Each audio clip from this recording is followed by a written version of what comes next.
Let me take you for a walk through 1920s Berlin. My name's Jason Collings, and I write the Alaric von Trello mysteries. Let's imagine that it's Thursday afternoon in the autumn of 1925, and we're standing on the Kurfürstendamm, about halfway between the Kaiser Wilhelm Memorial Church and the Halensee end. The linden trees are thinning, the light is low enough to flatter, which is lucky because the Kudamm exists in a large part to be seen upon. The cafés are doing a steady trade, and the pavement traffic is dense and purposeful with people moving to and from the department stores. I want to teach you how to read this street. Not the politics, not the economics, but the people, their clothes, their hats, the cigarettes they smoke, the newspapers they read. Because Berlin in the 1920s is not one city. It's several cities stacked on top of each other, all using the same pavement, but little else. And every one of them has their own code of dress, their own gestures, their own tells. A good detective knows these things. So does a good thief. Let's pay attention. We'll start with the women, because on the Kudamm, the women are the most interesting people there. There are two of them sat at a cafe near the Ulandstrasse corner. They're both fashionably dressed. Both have the Bubikopf, the bobbed hair that's conquered Berlin fashions. They're both smoking. They're both wearing fashionable coats and have gloves. To the unpracticed eye, they belong to the same world, but they don't. The woman on the left is wearing a coat that fits her as though it was made for her, because it was.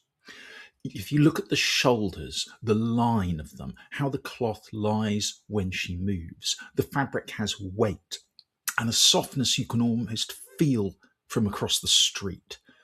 The gloves on the table are of a good leather, not too new, because she has good gloves as a matter of course rather than for an occasion. Her bag is small, not over full, because a woman who carries a small bag is a woman whose life doesn't require her to carry all her essentials all the time. She's probably the wife of a banker or an industrialist. She came to the Kudamm by private motor car or cab because the tram wouldn't even occur to her. She's not performing wealth, she's simply wearing it. Now let's look to the other woman. The coat looks almost as good, almost. But the shoulder line is very slightly wrong, which means it's been bought ready-made and altered or copied from a fashion magazine by a competent seamstress. Her gloves are newer, bought for an occasion, to be seen rather than drawn from her usual everyday collection. And perhaps most tellingly of all, the bag is slightly too large because she's a woman who has to carry a lot of things.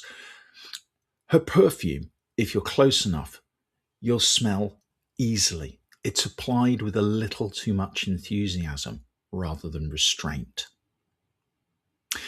She'll be a shop girl from one of the department stores or a secretary in a good firm. She's here because the Kudamm is where you go to be seen. For a young woman in Weimar Berlin, clothes are an investment. She is performing a version of the life that she wants. She's performing it well enough to pass. She is faking it until she makes it, as we would now say. Passing is one of the essential arts in Berlin. The city teaches it to everyone. Now let's look at some of the men, because they're just as legible. It's just the language is a little different.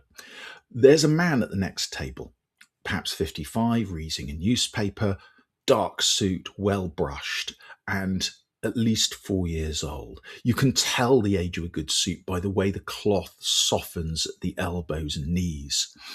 The collar of his shirt is stiff, white, and detachable, the old-fashioned kind that most of Europe is abandoning. In Berlin, a stiff collar is a statement. It says, I learned how to dress before the war and I haven't changed. Then look at his left cheek. There's a scar running from the cheekbone towards the jaw, old, pale, clean-edged. It's the Schmiss, the Mensa fencing scar from the academic fencing practiced at German universities and certain military regiments. The face was deliberately left unguarded. The cheeks or the forehead took the blows. The scar told the world that this man attended a good university, belonged to a corps, had stood and taken a blade across the face. It was a sign of his education, his property, his class, and his courage. And this, more than anything else, marks him as an aristocrat. The newspaper he's reading, the Kreuzzeitung, an old conservative newspaper of the nobility and the military, that tells you a similar story. 2 tables away sits a man, perhaps 40, in another good suit, but his is unmistakably new. The cut shows English influence, the shoulders softer, the drape more relaxed.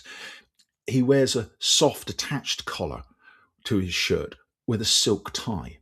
He has a silver cigarette case on the table, and his cufflinks are gold. When he opens his cigarette case, he has Orientzigaretten, Turkish cigarettes, very fashionable. And this is making a statement, as is the newspaper he's reading, the Vossische Zeitung, a liberal paper of record. This is a man of business, an industrialist, a banker, a man with money, but new money. He doesn't have a dueling scar. He doesn't aspire to that old world.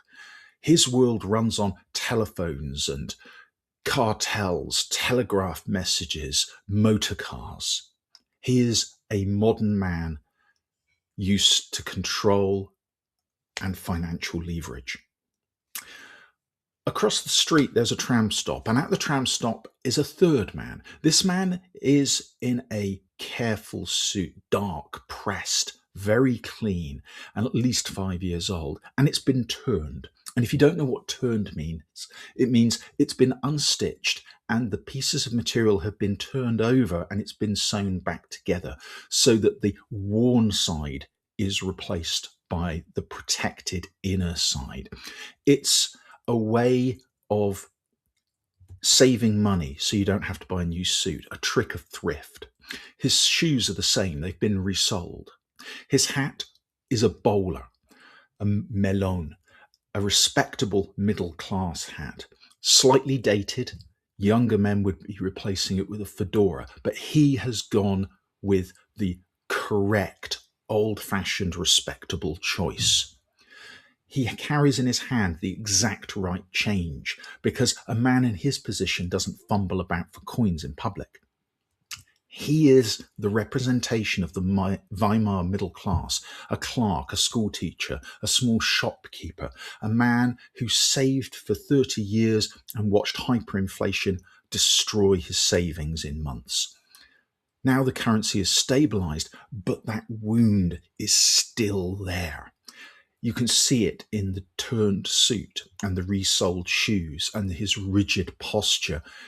He has the posture of a man who is performing respectability, because that respectability is all he has left. The hats tell you more than anything else. The middle-class man with his bowler, the younger man with the fashionable fedora, reflecting movies that have come out of America and England. The governing class, who might once have worn top hats, have now adopted the Homburg with its stiff brim and ridged centre. The flat cap, the Scheibermütze, is the mark of the working man, easy to fold up, put into a pocket. It means that the man who is wearing it is a worker out of one of the workers' districts like Wedding or Neukölln or Moabit. As much as anything else, whether it's newspapers or the cigarettes or the hats, these are the marks of a man's class. If we walk east towards the center of the city, we will sooner or later notice a veteran. There are different types of veteran, but the one we are looking for is the dangerous one. This is a man who has not come home in any true sense, and he gives it away by his stillness. His weight is evenly distributed on his feet. His hands are quiet. He has an alertness of a man who has been in places where inattention to detail and casual movement can get you killed. That habit hasn't left him. It never will. His coat may be civilian, but it's worn like a uniform, buttoned, straight, no unnecessary decoration. Perhaps he's wearing a regimental tie or has a small steel helmet, Stahlhelm pin, marking him as being a member of the Nationalist Stahlhelm Association. This is a man who has brought the war home with him. He wears it as an identity. There are other men who adopt elements of their service. These wannabes may have served in rear echelon units, or they may not have served at all. Younger men who feel that they haven't lived up to expectations because they were too young to serve in the war. They will be maybe wearing a field grey coat or military boots, but they don't wear it in the same way. The coat won't be buttoned all the way up, or they fidget, they're too restless. A real veteran carries themselves with a particular economy of movement. The pretender is performing their soldierliness. And then, of course, there are the broken ones, the men leaning on canes or missing an arm or a leg or with a painted tin plate over part of their face to cover the scarring.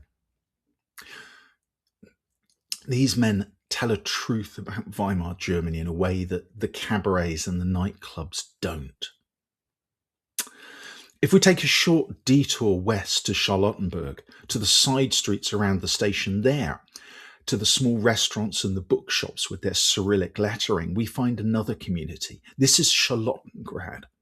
As many as 500,000 Russians lived in Germany in the early 1920s, mostly in Berlin and mostly around Charlottenburg. They had their own cafes, newspapers, churches, publishers. The bus routes through the district were called the Russenschaukel, the Russian roundabout.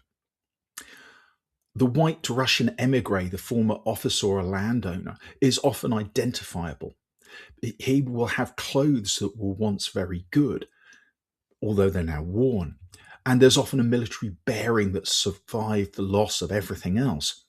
But he will be working in a position perhaps as a cab driver or a doorman at a nightclub. Yet he still carries himself with the deportment he was taught as a child, behaving almost like a man expecting to be saluted when he is the man who is now serving. If we cross the city to the east, beyond Alexanderplatz, we come to the Schönviertel, the old quarter. And here you find a different type of emigration entirely.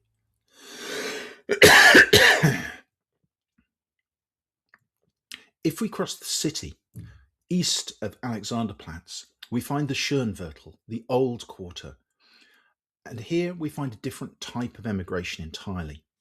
This is where the Ostjuden, the Jews from Eastern Europe, from Galicia and Lithuania and the old Russian Empire, have congregated. Fleeing pogroms and revolutions and the collapse of everything they've known, they've ended up gravitating to this area. Many intended Berlin as a transit stop on the way to America, but have run out of energy or money or have become sick or have found perhaps opportunity. Joseph Roth, the author, described the quarter as an open-air shtetl in the heart of a modern metropolis. As we leave the Schönviertel, a woman is walking the other way.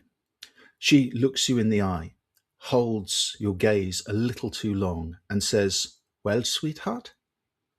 You've just been propositioned by a K-girl, a control girl, the Kontrollmädchen, the licensed prostitutes that the city permits to work, but only under certain circumstances.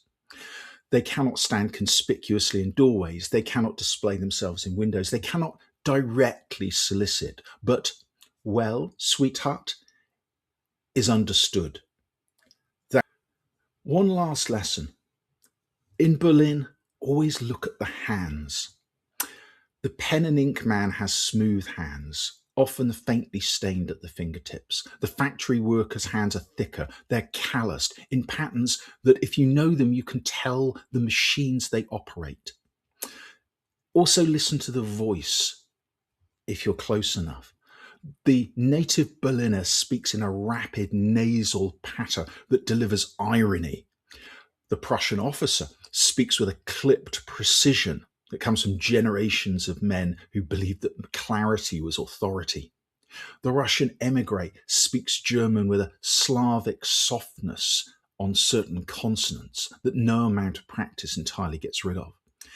Each accent places a man or woman more precisely than a passport. And in a city where everyone is trying to pass, the voice was often the thing that they couldn't change. I am, of course, describing a dead city, a city that was destroyed by what came after, by politics and war and the catastrophe that no one walking on the Kurfürstendamm in the autumn of 1925 could quite imagine. But I'm also describing the world of the Alaric von Trello mysteries because Alaric von Trello walks these streets, he reads these signs, he notices the turned suit and the Mensa scar and the woman whose coat is almost right but not quite. He reads Berlin the way that a tracker reads ground. And that is what these books are about. They're not simply about crimes. They're about society. They're about how people behave. They're about those tiny little elements that people perform to try and project themselves. There is mystery in the stories that I write, deliberately so. But a lot of the mystery, I hope, is subtle, it's precise, and you may not notice it the first time. You may not notice it the second. You may never notice it, but it is there. At least that's always been my intention. I hope the books teach you to recognize it as well.